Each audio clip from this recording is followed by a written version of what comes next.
С чего начать-то? Сейчас придумаем.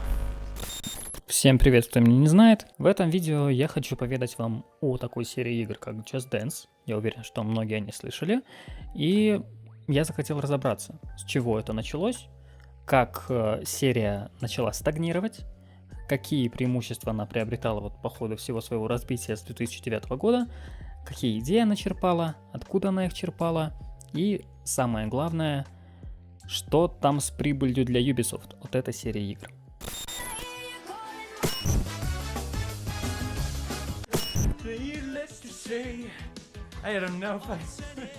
Начиная с этого дня я собираюсь запустить линейку видео, где я буду рассказывать вам и сам узнавать в какой-то степени о забытых сериях игр, но которые задавали тренды в свое время.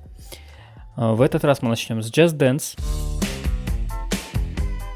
На самом деле я нашел не так много информации, которую можно сказать про именно эту серию игр, потому что это однотипная серия игр, которая породила такой же однотипный жанр. К примеру, игра на PlayStation 3, ее футажи сейчас должны быть здесь. Но дело-то в чем? Дело в том, что Just Dance это в каком-то роде был уникальный прецедент, который возник в 2009 году, и сейчас я более подробно вам о нем поведаю. Давайте приступим. Начиная это видео про танцевальную серию игр, невозможно не упомянуть про такую предтечь для нее, которая называлась Dance Dance Revolution.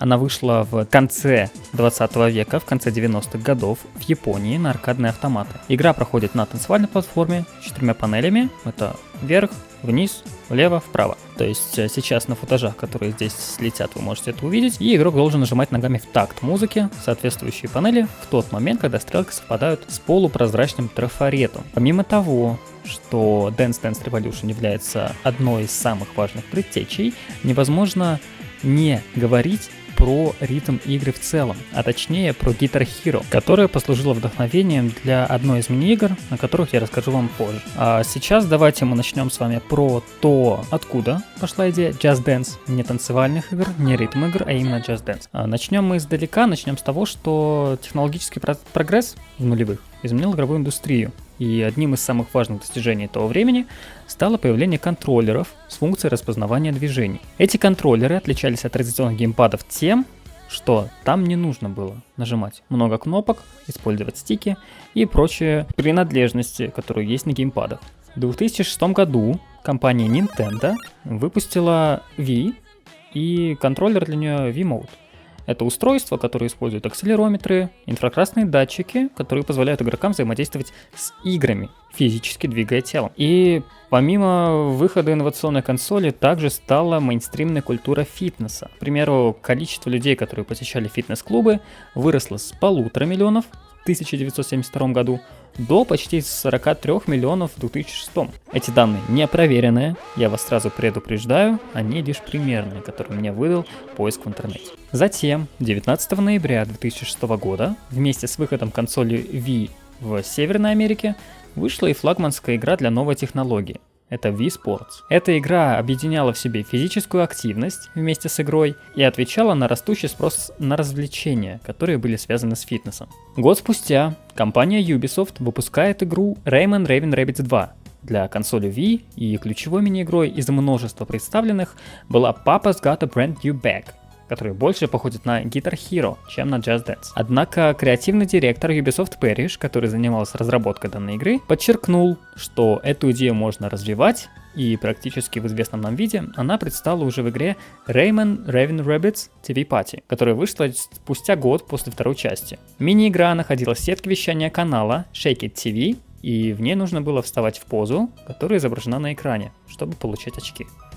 Данная мини-игра была довольно популярна на демонстрациях, и команда Ubisoft из Парижа решила превратить мини-игру в полноценную игру. И примерно за год небольшая команда из 20 человек, возглавляемая Ксавье Пуа, разработала игру Just Dance. Анонс ее состоялся в августе 2009 года на выставке Gamescom 2009. К сожалению, реакцию на анонс я найти не смог. Единственный комментарий, который остался у меня с того времени, и который я смог найти вообще в целом, это Damn you, Ubisoft. Я не знаю, к чему он оставлен, но давайте смотреть далее. Игра вышла 17 ноября 2009 года и собрала довольно отрицательные отзывы от критиков. На агрегаторе Metacritic оценка составляет 49 баллов, а на IGN и вовсе 2 балла из 10. И вот что говорил критик. Не покупайте эту игру, не берите ее в аренду.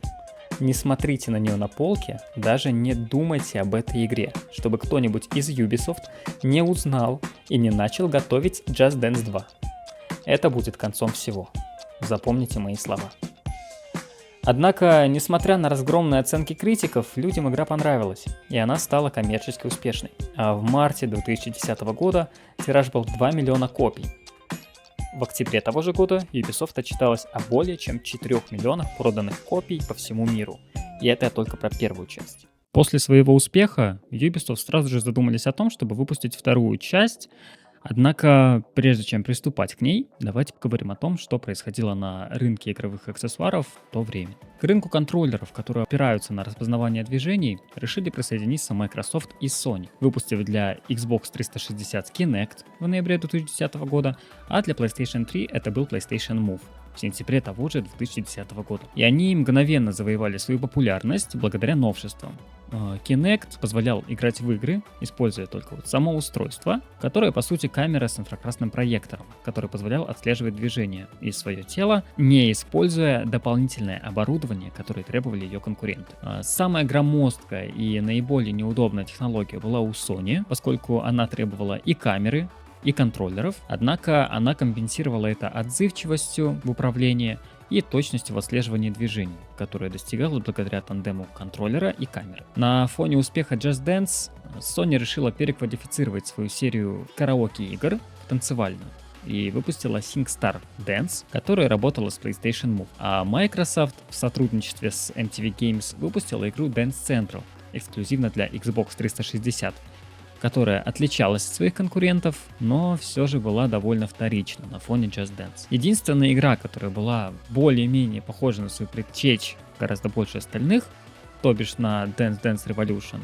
это Dance Masters от японского издателя Konami, который выпустил ее также эксклюзивно для Xbox 360 и в 2012 году для аркадных автоматов. После выхода первой части Ubisoft практически сразу приступила к разработке второй части, сосредоточившись на введении новых игровых режимов, улучшении отслеживания движений и загрузке дополнительных платных песен. Just Dance 2 вышла 12 октября 2010 года, спустя год после первой части, и в отличие от своей предшественницы, она получила более благосклонные оценки от критиков. И в целом была принята намного лучше. Например, на агрегаторе Metacritic у нее оценка 74 балла из 100, а IGN, несмотря на свой прошлый обзор на прошлую часть, остались довольны и упомянули о том, что игра превосходно поставленная, забавно разнообразная и гораздо лучше представленная, чем оригинал.